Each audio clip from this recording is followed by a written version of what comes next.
Welcome to Love and Leadership, the podcast that helps you lead with both your head and your heart, plus a bit of humor. I'm Kristen Brunn-Sharkey, a leadership coach and facilitator. And I'm Mike Sharkey, a senior living and hospitality executive. We're a couple of leadership nerds who also happen to be a couple. Join us each week as we share our unfiltered opinions, break down influential books, and interview inspiring guests. Whether you're a seasoned executive or a rising star, we're here to help you level up your leadership game and amplify your impact.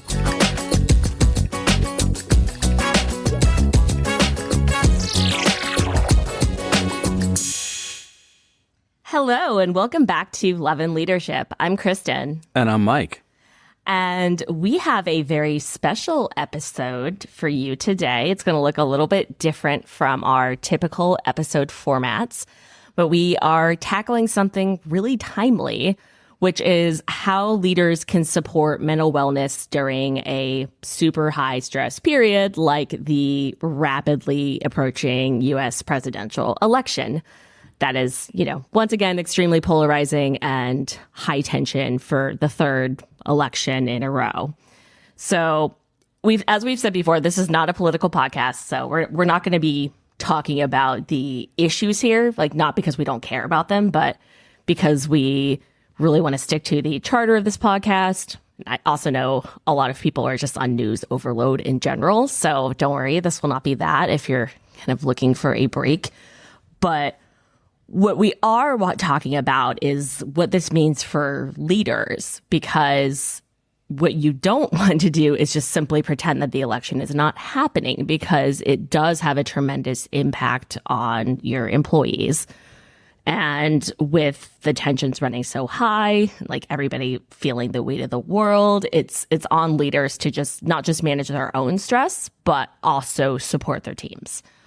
So this conversation, at least in the context, will be pretty U.S. centric, but I think the things we're talking about can apply to many situations in other countries and regions as well. And because we are talking a lot about mental health and wellness on this episode, and we have previously noted that we are not licensed mental health practitioners, so we decided to bring somebody on who is to help us with this discussion. So we're really excited to have Megan Romano here. She is a licensed marriage and family therapist. She's based in New York, and she specializes in trauma therapy and works with individuals, families, and couples across a variety of challenges. She received the Best of Brooklyn Award for counseling and mental health for 9 straight years. And she's also the founder of the mental health company Human Nation, and is the inventor of a very cool patent-pending trauma intervention that is 100% effective and substance-free. So welcome, Megan. We're really happy to have you here. Thank you. I'm excited to be a guest. And before we kind of get into the topic, I'd love to give you a few moments to just talk a little bit more about Human Nation and your method, because I think it's something that is really interesting to share with our listeners. Thank you. Well, it's still in the process. It's a bit of a baby right now, but the goal of Human Nation is to hopefully end up as one of the number one mental health resources out there that anybody can go to for anything, hoping to build an app off of that, along with many resources to go into organizations, jails, schools, hospitals, really to reach people globally, especially with this method that I've come up with. It's 100% effective. I'm treating Vietnam vets. I'm treating people who are struggling with addiction, severe trauma, and everybody is doing really well. It's a very brief method. So you start off weekly and then quickly move to biweekly and then monthly and then as needed. And it's really taking off. I'm really excited about it. There's plans in the making to get more people invested and to hopefully reach a higher volume. So I'm really excited about it. Very cool. Yeah, can't wait to see what comes from it. Thank you. Oh. That's a cool name, Human Nation. Yep, it's going to be Human Nation, where people go. That's going to be the full slogan. I love it. Going to be the umbrella for everything mental health, hopefully. Amazing. And kind of getting into this topic of how mental health of employees and how workplaces are impacted by elections, is particularly like high stakes elections. I found this interesting study from the 2020 election that found that 79% of employees reported that they were distracted from work during the 2020 election, which is not surprising, but I think also good for people to hear, because I think often what people do in situations where they're not sure how to handle it is they just say nothing. But if you just try to ignore this, you're definitely missing something big that is happening for your team. I just want to say I find it extraordinarily odd that voting, the day of voting, is not a national holiday. We have so many holidays. You know, we take off bank holidays for some pretty random stuff, but the national, oh, okay. All right. All right. Right on cue. Right on cue. Hi. Yep. This is Beezus. We know Beezus. Yep. Anybody who we has know Beezus' backside. listened to almost any episode of our podcast knows Beezus. So much. Hi. Okay. Hi. Okay.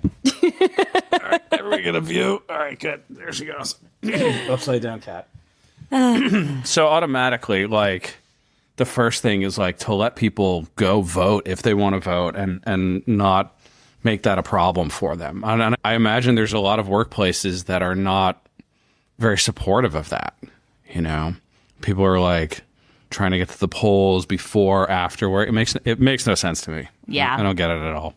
Well, and there's a legal requirement to allow people to leave work to vote. But what that actually looks like in reality is, I think, very... As we know, all employers follow all of course. Federal mandates on... Okay, so... Yeah, exactly. And what's ironic is they close schools on election day. So if you're a parent, you have to like make sure your kids are covered for that day and somehow work and somehow try to vote. It's a bit of a conundrum. It's almost like they don't want you to... Okay, we won't go there. But I never thought... I didn't think of that too. I mean, COVID, right? Like that became a thing when COVID hit. Parents had to figure out like, oh my God, my kids are now home. What do I do? I have to go to work. That was super stressful for people. Oh, you don't even know the half of it. It was complete and utter insanity. Utter insanity. I don't. Yeah. I think there's just an overall lack of attention to quality of life, mental health, support of a populace. And there's so many issues. We're so fragmented as a society. We're such a big country, but really we should be like 9 different countries. And she said the word polarizing. We have a very us and them mentality. And we're all in echo chambers. But people just want to fight, and they want to, they want to stir stuff up. And probably a lot of it is actually not even real people. It's Russian bots. Especially on social media. On social media. And it's designed to make people anxious.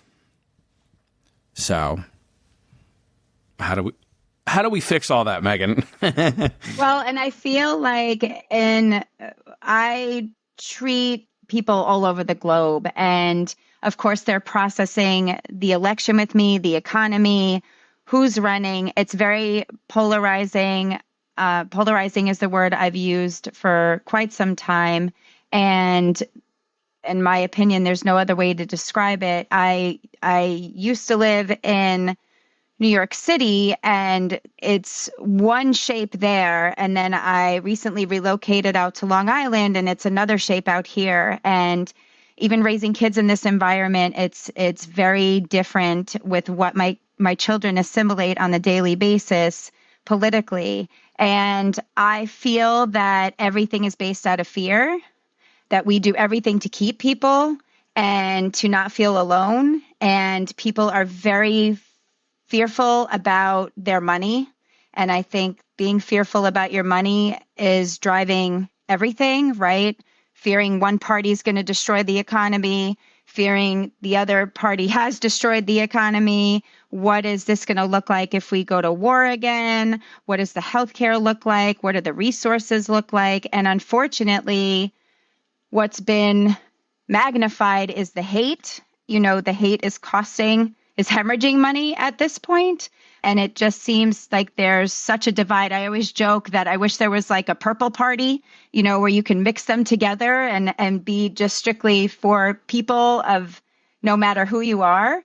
And it's very interesting being a mental health professional treating all of this, because if we're also talking about the workplace, you're going to work to earn money to support your lifestyle, right? And if there's a threat to that, you immediately go into a trauma response. And the trauma responses are fight, flight, fawning, which is people pleasing, and ultimately a shutdown of dissociation. Most people know what fight or flight is because we learned about it in like third grade with animals, but we actually have different responses as humans. And when the nervous system perceives threat, the ability to shut down is there. That's why we go on our phones and we doom scroll.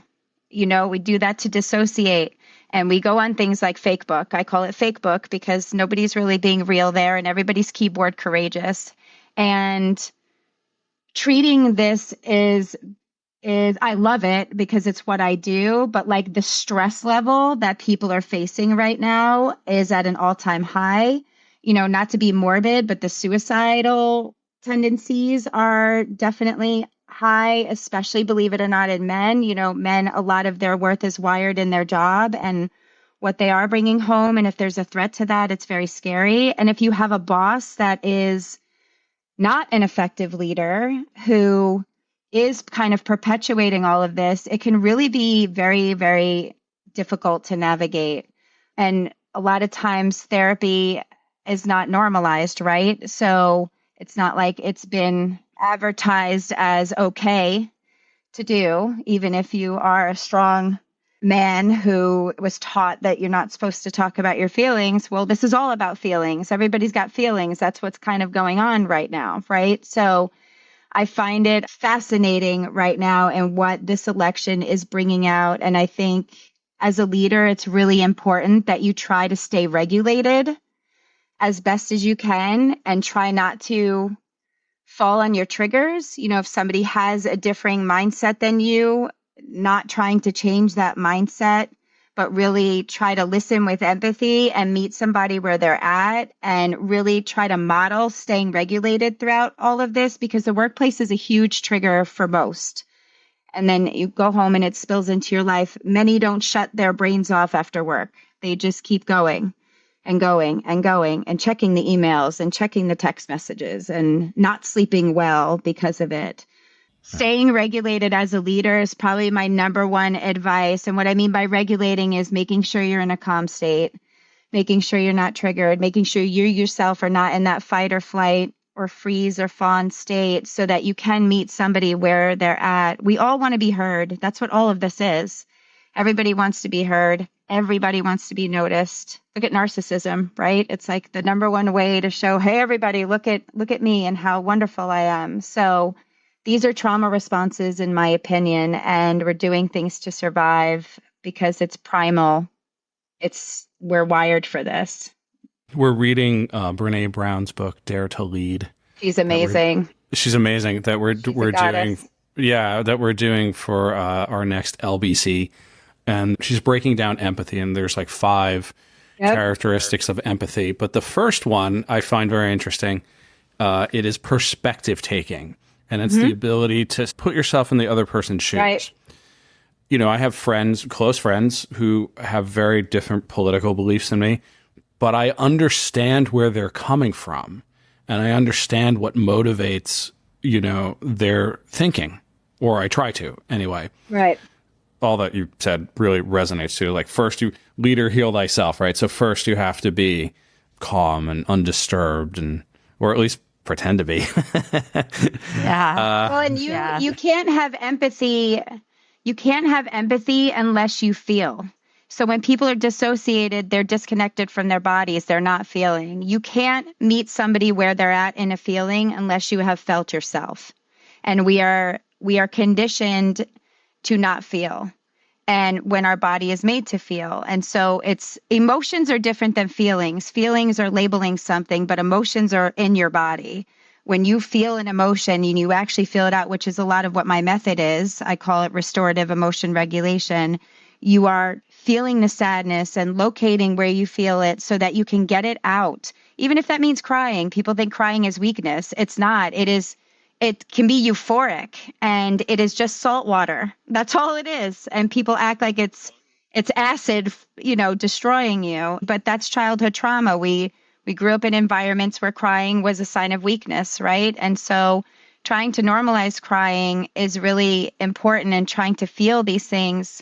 I have a 10-year-old son, and I'm trying to raise him so that he knows how to say, I feel really angry about that.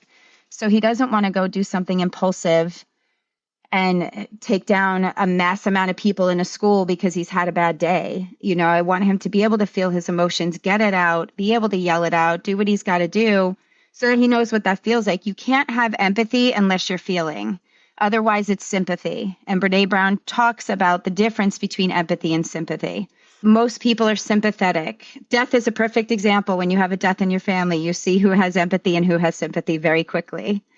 Oh, I'm so sorry for your loss. And they run like cockroaches, versus what do you need from me? I'll clean your house. I really don't know what to say right now. I'm just going to give you a hug. This sucks. And joining somebody, but people are very scared to join others in a feeling. And especially this election is bringing out such opposing views. It's separated families. I mean, I have clients who are estranged from their families now because of who they voted for.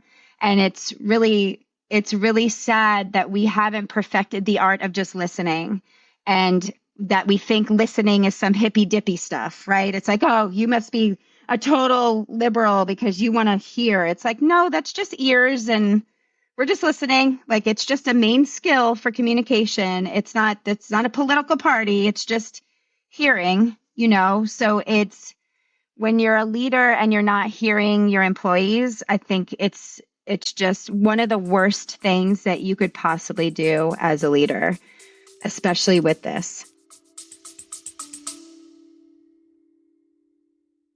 Hey there. You know how easy it is to get caught up in the day-to-day grind of leadership? Putting out fires, dealing with endless emails, back-to-back meetings. Before you know it, you've lost sight of the bigger picture.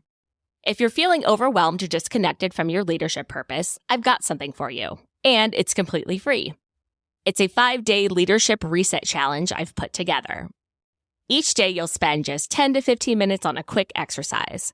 We'll help you get clear on your vision again, boost your confidence, improve how you communicate, and more. If this sounds like something you could use, check out the show notes, or you can go directly to llpod.link/challenge to get your free challenge guide. I think you'll get a lot out of it. Now back to the show. Yeah. And we've talked a good about listening already on this podcast. I talk a lot about it in my work as well, because it is really a skill that we are not taught at all. Oh, people are awful at it. They're awful. Yeah. Yeah, it's crazy. Awful. And it is so important because, yeah, as you said, people just want to feel heard. And then how that feeds into that self-management. We're actually going to do an episode, I think like 2 or 3 after this, that breaks down emotional intelligence and what are the different components of that. But having self-awareness and self-management are critical parts of that in order to lead your team well. And being vulnerable is key. Putting yourself out there, not knowing what you're getting back, but doing it anyway is key. That's how you make connections. Back to Brené, she talks about, like, if you have emotional literacy, you're supposed to be able to describe and or feel 30 emotions. And I'm like, I got like 3, and even those are hard to articulate sometimes.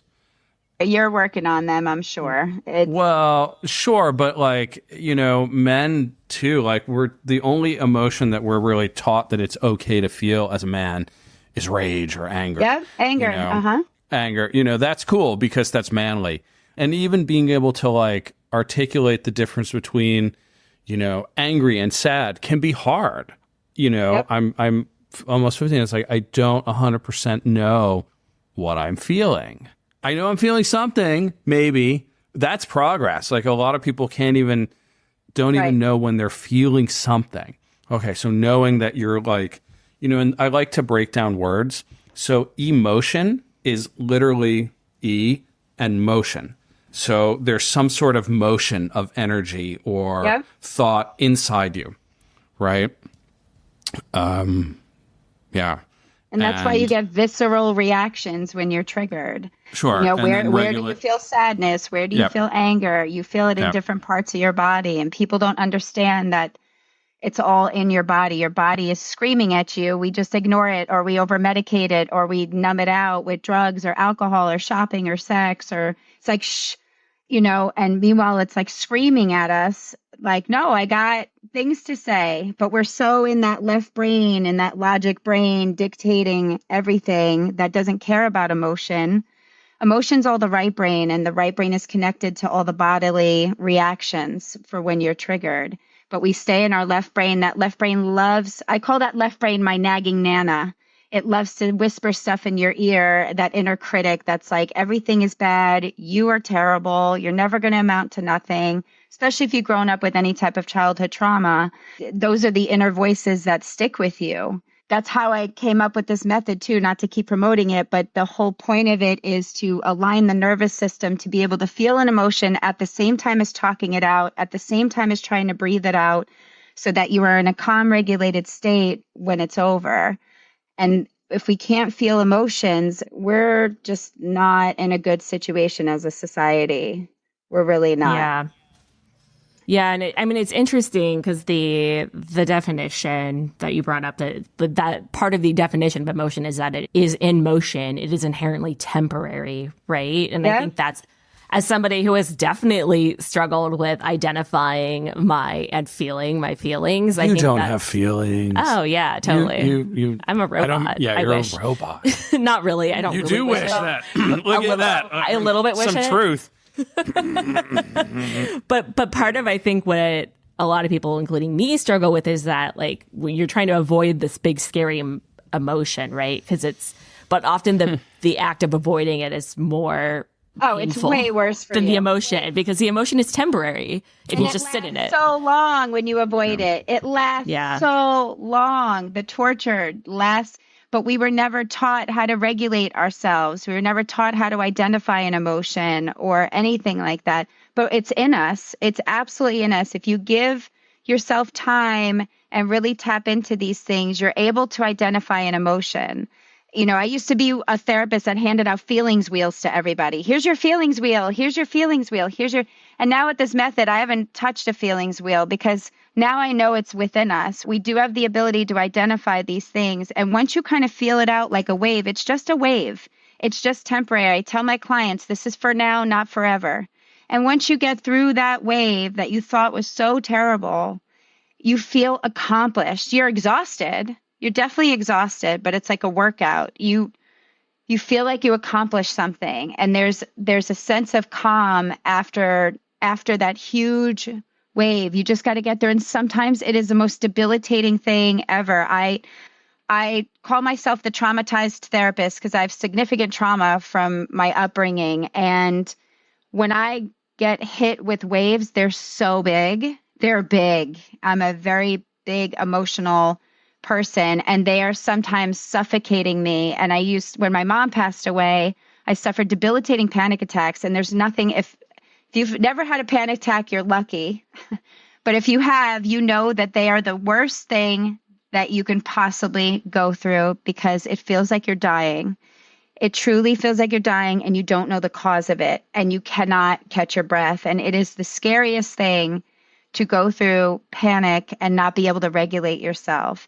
And with things like the election and all of this stuff, there's an increase in the panic. There's an increase of fear mongering? Am I saying it right? Like, everything is like that. They want you scared. They want you scared. They want you sedentary. They want you relying on whatever you can get your hands on to numb this out, you know, and it's not the answer. The answer is to feel this stuff so that we can regulate ourselves, prove that you can regulate yourself, and meet people where they're at. And I think an effective leader really needs to be in touch with themselves, what their own triggers are. Even as a therapist, we're trained, if a client triggers us, that's an us problem. It's not a client problem. And we're either supposed to work on that or refer the client out. And I pride myself on not being triggered by clients. Sometimes I guess it may happen, but it's my job to take care of it. And I feel like as an effective leader, that should be the same job. It's like if you're starting to get affected by your employees, that's a you issue. That's not an employee issue. It's your job to deal with the employee. But you can, if you're not regulated and you're bringing in your own agenda and you're trying to coerce people or trying to force people, it's just going to back people into a corner. So, and we're in that survival mode. And now look, there's so much going on with this violence and everything else happening that it's really escalated. Well, and then you've created the opposite of psychological safety for your team. 100%. If you're in that stage. And when they're not safe, they go talk, right? They go talk in their little cliques, and then morale goes down, and it's not a good situation. The job of an effective leader, I think, should be to create safety. I have to create safety in my sessions. It's my job to hold space for others in my sessions so that they can process. And I think an effective leader should work on doing things like that, especially to mitigate whatever is happening with the election, and learn how to soothe properly, validate, and try to soothe as best as they can. So I want to go back to something you talked about, and we're right in the middle of Dare to Lead. This episode is actually airing in the middle of the two episodes for Dare to Lead. So she talks a lot about vulnerability and shame, but one of the main drivers of all of these things are, fears and unspoken fears. And you talked about the fear of disconnection and shame. She talks about shame being exactly that. Shame is the feeling and the fear that we're separate from everybody else. Yep. Right. And that, that as you mentioned, like the fear mongering, there's a reason to do that. The Art of War 101, divide and conquer, right? The fear and people of money want loss, to be led. Yeah. People want to be led. They want to be led. So they will believe somebody who's talking, even if there's no evidence to back up what they're saying. If that person is confident in their convictions, they're going to follow them. They just are. People are very scared, so they want to hear that somebody knows what they're talking about. When you have an effective leader who is like, I got you, we got this, you're safe, you're okay, you can rest, you can trust in this situation. I think that with this election, a lot of people are not feeling that way and not feeling safe, despite whatever the choices are here. I don't think that everybody's feeling very comforted and safe as a whole, but would never really admit it, to be honest with you. So as leaders, how do we regulate ourselves? It's fine to say that, but, how do we do that? Well, I'm somebody who thought, I can't do meditation. I can't breathe. I struggle with ADHD myself. And I always thought like, I can't sit still enough to be calm enough to breathe and be in my body. And the thing is, that's how I actually came up with this method. But breathing is one of the number one things you can do to regulate, because when you go into survival, your nervous system is perceiving a threat that may or may not be there. And it will cut off oxygen. It will cut off the ability to go to the bathroom. It will cut off the ability to sleep. It will play dead if it needs to. And when you don't get oxygen to that brain, the brain thinks you're actually in a life-threatening situation. So trying to breathe is really, really, really important. I always say to my clients, when in doubt, breathe in and out. If you can just touch your chest and just slowly breathe in through your nose, out through your mouth to try to calm down. Get a list of coping skills. For me, music is everything. Music has saved my life. I've had very dark times in my life. Music has gotten me through it, taking a hot shower, going to exercise, whatever your thing is to be able to regulate. It's hard at work though, right? You can't just go take a shower at work. You can't go blast music at work. Like if you come into my office, I have this basket of fidgets and everybody picks their fidget that they want to use. And most of the men use them all the time, especially when they're talking about their anger. They're squeezing the crap out of these like squishy balls that I have and things like that. There's a lot of things that you can do to regulate yourself.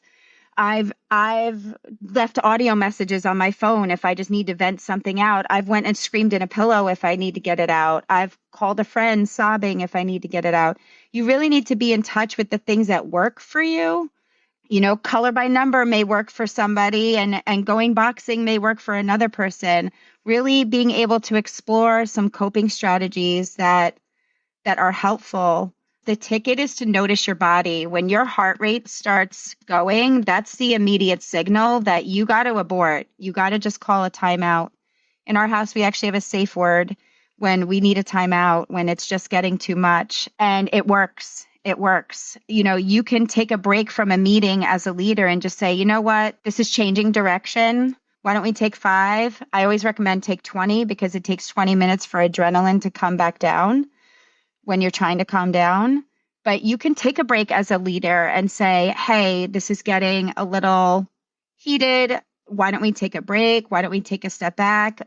You know, you go marinate on what you want to say. I'll marinate. Taking ownership, taking responsibility is super important. I think there's a lot of leaders that don't do that because they want to save face. And I think there's great learning that can happen when somebody takes ownership of maybe overstepping a situation or losing their cool, or it allows for it. So really being in touch with like when you feel your body get tense. I've even told people to squeeze their hands really hard and then just let it go.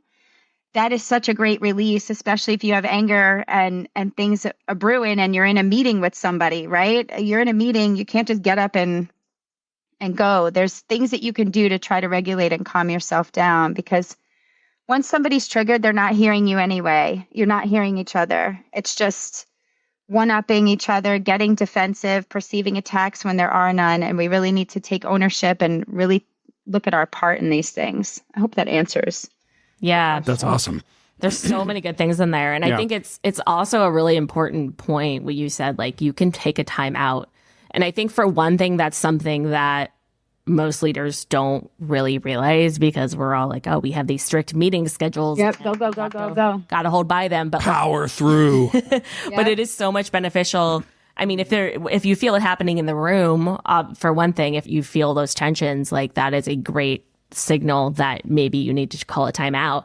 But I think also what you said of having the awareness to figure out what's happening in your body and knowing for you, like, are you capable of holding space for your team right now? Are you capable of listening, or are you triggered?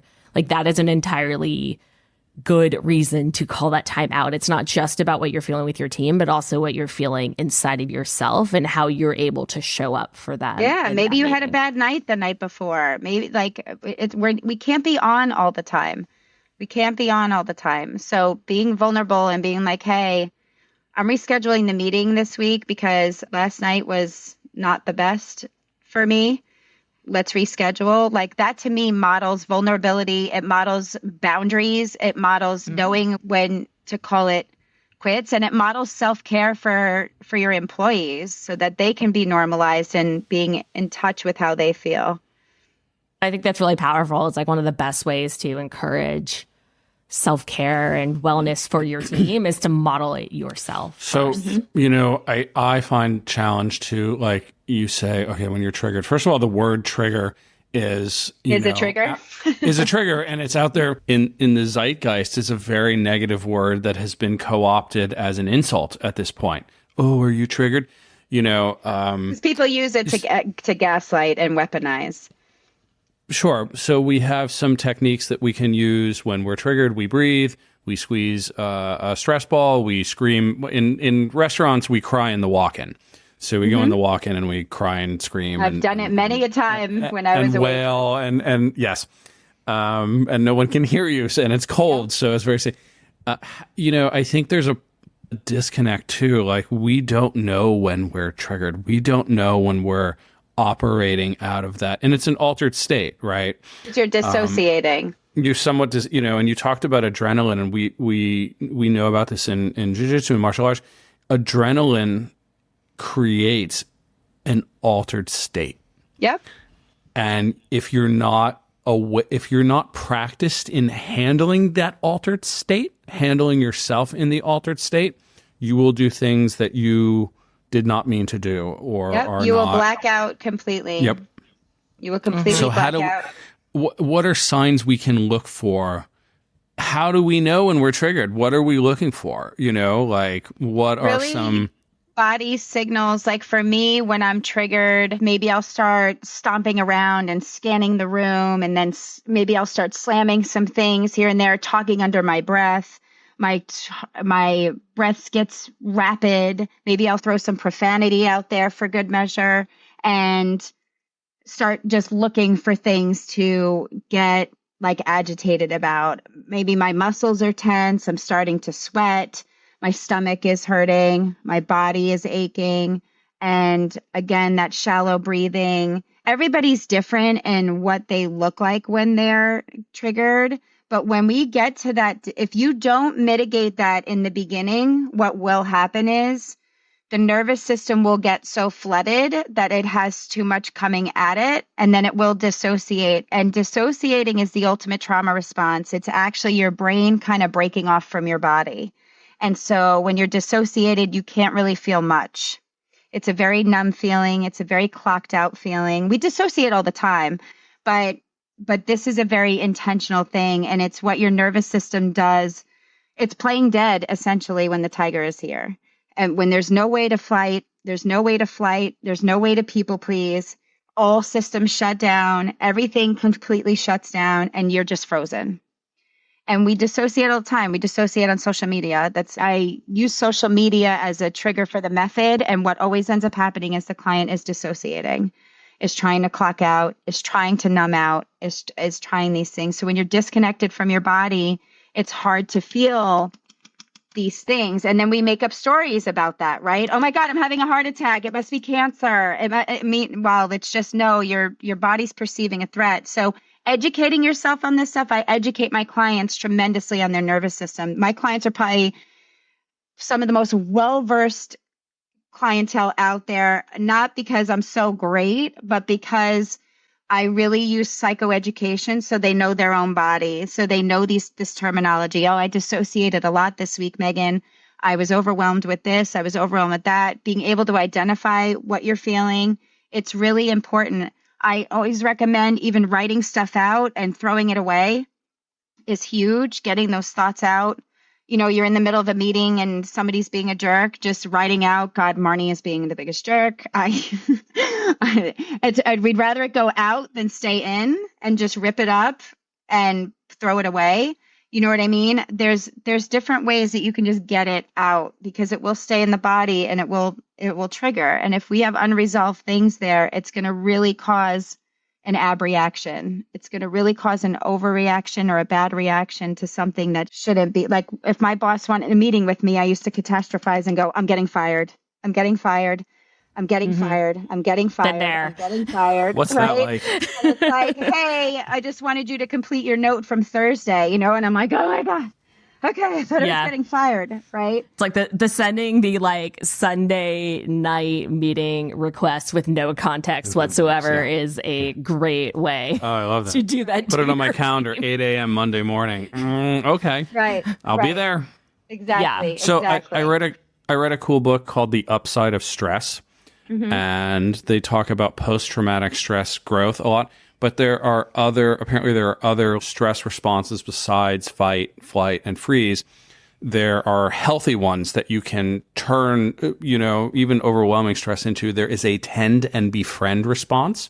Yep. That when you're under, intense pressure or whatever, you look for your tribe, and I remember doing that a lot when I was in a hotel that was very stressful. It's like, I wouldn't know how to deal with it, but I would just talk to some of my kind-hearted team members, and I would start to feel better. I was like, okay, I'm not alone in this. Again, people it's the you fear can trust. People you can trust, the fear of disconnection, the fear of isolation, and then you're in some trauma shame spiral. And then there's also one that's a challenge response, because your body, when you feel stress or danger, there's a chemical reaction, right? It'll have a hormonal reaction, which are sort of gross control mechanisms for the body. They're very rough things that are designed to help you in a very kind of non-specific way. So you'll feel that and you go into the meeting or whatever, and you're having an adrenaline response. Yep. And your body is producing And adrenaline cortisol. and cortisol, right? But if you can change your brain to think that this is just a challenge, my body's getting ready for this challenge, you can control that response a little bit. And in this book, they actually found even hearing that one time drastically changed people's ability to deal with stressful experiences.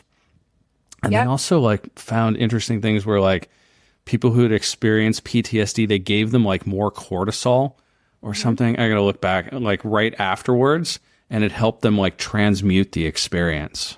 Yep. So body reactions is kind of the thing I'm hearing in all of this. There's like stuff going on in your body. Regulating emotions. Yeah. Regulating emotions. That is where everything is at.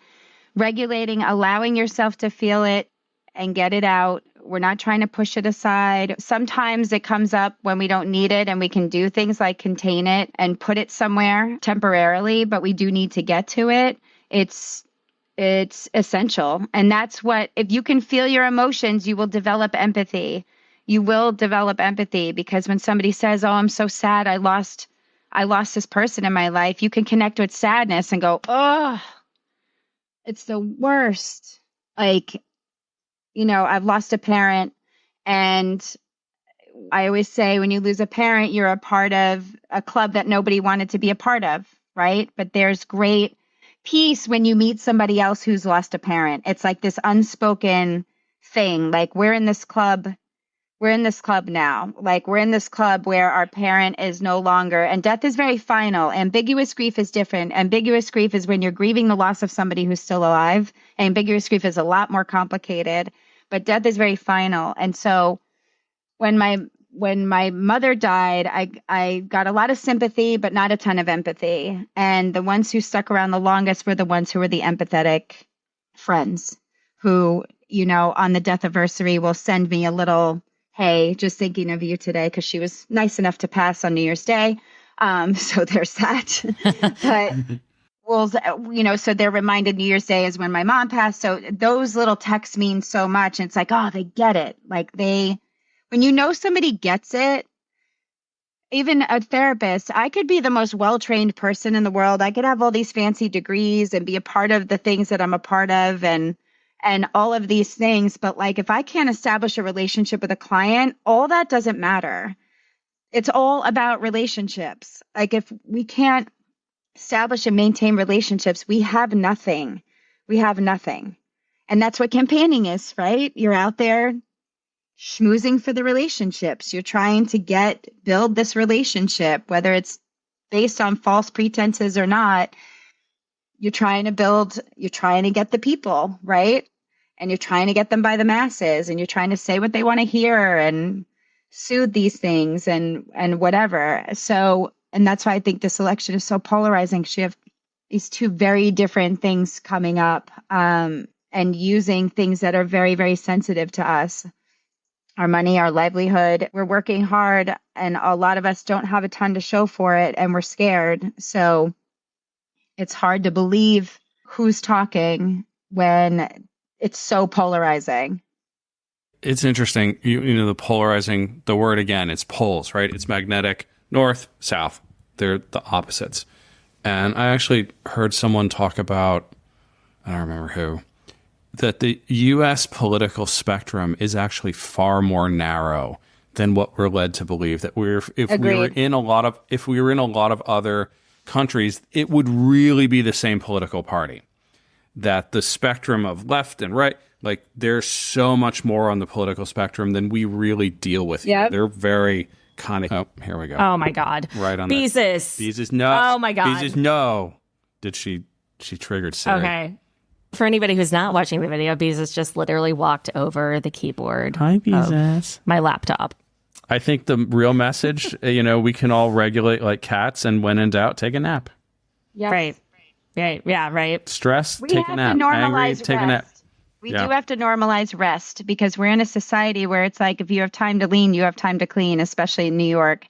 And I can't tell you the amount of clients I'm working on with just self-care and resting and giving yourself permission to not do anything. It's crucial. Yeah. Maybe get a cat. As Mike is just holding her. An office cat. I think what's been really interesting about this discussion is that, we're talking about how can leaders encourage mental health and wellness within their teams. Like, the overarching point is that you have to start with yourself and with understanding and regulating your own emotions first, and doing whatever coping mechanisms, whatever self-care you need to do that. Because if you don't do that, you're not able to show up for your team. You're not able to do the other things that they need, which is listening to them, like really being present. And checking in, an authentic check-in. Hey, hey, Sandra, how are things going? Right? Like, and really investing in the livelihood of your employees. Yeah, for sure. It's so important to truly be able to embody from a place of curiosity as when you're listening to people, because especially if you have a workplace where you really feel like there's people who feel very strongly about both candidates, and it's especially high tension, right? Like, you have to be able to hear a perspective that is maybe very different from the way you feel, but be able to hear it and listen from a place of curiosity and still be like present in that conversation. But you can't do that if you don't take care of yourself first. Nope. And there's a saying, listen to learn, don't listen to respond. We're always listening to respond because we're on the defensive. And when you're listening to learn and you come from a place of curiosity, that's why I love my job. I never know what I'm getting. I could have the same client over a course of time, but I don't know. That's why I really like my job. And it suits my brain because I never know what is going on with somebody. And I'm always listening out of curiosity and trying to meet them where they're at, which is a skill that takes time for sure. And being yourself, I use humor a lot in my sessions. I'm told that it helps. Of course, self-deprecating humor can get you everywhere, but showing a softer side doesn't mean you're weak. It means you're authentic and being genuine and a person. And people need that. They need to be led by somebody who's genuine. Absolutely. Yeah, I'd love to get your take too, Megan. You've given so many great tips for like all these different ways that you can help regulate yourself in the moment, everything from breathing to, you've given many of them, right? But I'm a big believer in all leaders should have therapists for exactly this reason, because especially if you have any childhood trauma, but like really just everybody. These are not skills that I think hopefully the younger generations are learning more of this now, but I know certainly any of us, we did not learn these skills of emotional regulation, recognizing and regulating our emotions as children, right? So recognizing that it can be really helpful to have a therapist to work with on this. Absolutely. But even I know bringing somebody in-house who can help, like organizational psychology, you're right. Like just bringing somebody in-house, even to do some seminars, some meetings, and making healthcare accessible, like making it accessible, making it a part of the benefits package where they're not just pressured to pick who's in their plan, but can really have access to authentic clinicians who know what they're doing. Do your research. There's a lot of clinicians out there who just hang a sign. Do your research. If it doesn't feel right, it's not right.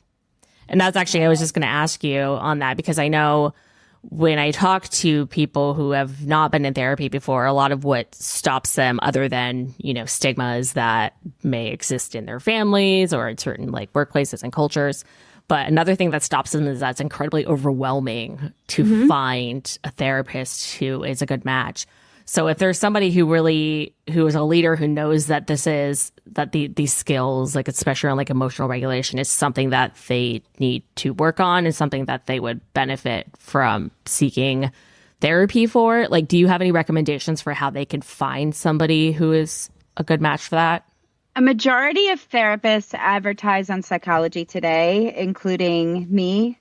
Psychology Today is a good place to start, because you can put your insurance information in. You can put if you want a male or female, religious background, what modalities, what specialties are there. I would start with Psychology Today. I think that's a really good resource. Call your insurance company directly and see who they recommend. Again, when an insurance company is giving choices, they're just giving who accepts insurance. So you really have to weed out. I would pick people on Psychology Today and BCC email several and have phone consultations with each one and see what fits the best. If you know a friend who's in therapy, ask your friend, do you like your therapist? If so, I get a majority of my referrals now, especially through the method, are personal referrals at this point. Oh, my aunt went to see you. She said you were great, that kind of thing. So if you know anybody in therapy, I highly recommend that. ZocDoc is also a decent resource if the therapist is actually listed on there, ZOC, DOC. And some of us are registered, like I'm registered through the American Academy of Marriage and Family Therapists, or I'm a part of the American Academy of Experts in Traumatic Stress. So any of these well-known organizations can help too, because we have to you're paying for a membership to be a part of it. It means that your credentials have cleared. So, and do your homework for sure. But the resources are out there, and just try it. Just try it, because if it works and you find the right person, you can move mountains. You really can. And it's nobody's business. You don't need to tell people you're in therapy. It's your own private thing. It's not anybody's business. You share as much as you want. You share as little as you want. It's your own private thing. For sure. Those are all great suggestions. And I think it's also worth noting, I think a lot of people wait until they're in crisis. So you're in a state of depression to find a therapist, and it can be extra difficult when you're in that state. So like you don't need a reason, like being in a state of depression or anxiety. Like you don't need to actually be diagnosed with something to seek therapy. It can absolutely just be something that it's just is having there a to person. improve how you process things, how you show up ultimately. Like, so I think that's and somebody really worth that's noting for as well. you. Someone that is for you and nobody else, like for you. In those 45 minutes, that hour, it's just about you. And anytime you feel like it's not about you, it's the wrong therapist. I love it. This has been fantastic, Megan. I think we're definitely going to have you back again, because I feel like there's so many topics we can discuss in the realm of mental health and leadership in the workplace. But yeah, thank you so much for being here and for giving your takes. It's been fantastic. It was my pleasure. Thank you. Yeah. You're welcome. And for our listeners, we will have links to Megan's therapy site as well as the Human Nation site. Trademark. Human Nation trademark site, yes, as well as a link to her new Instagram account. You can find all of those in the show notes. And we would also love to hear what you thought of this episode. And if you have anything you really want to hear next, or if you have any questions, we will probably eventually do a Q&A episode.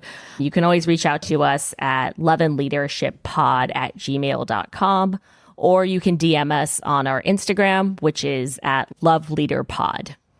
With that, we will see you guys next week. And thank you so much for listening. This was great. Thank you.